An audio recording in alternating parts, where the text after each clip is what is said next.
আমাদের দুধ পুলি হচ্ছে আর এইখানে আমার বর পিঠে বানাচ্ছে, পাটি সাপটা।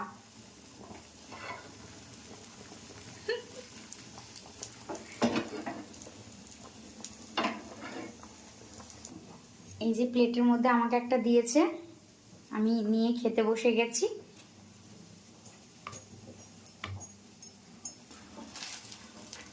কি বানাচ্ছ? পিঠে পিঠে। এটা কি পিঠে? অত জানি না কি পিঠে। কি পিঠে জানো না?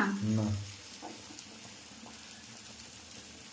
আমি বানাচ্ছিলাম, বলেছে এক পিঠ নাকি ভাজা হচ্ছে, আরেক পিঠ হচ্ছে না, কাঁচা থাকছে, তাই সে দু পিঠ ভালো করে ভেজে তবে ওই খোয়া ক্ষীর দিয়ে নামাচ্ছে।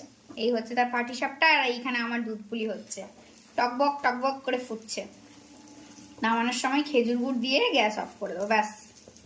আজ আমাদের রাত্রে এটাই খাবার, পাটিসাপটা সাথে দুধ পুলি।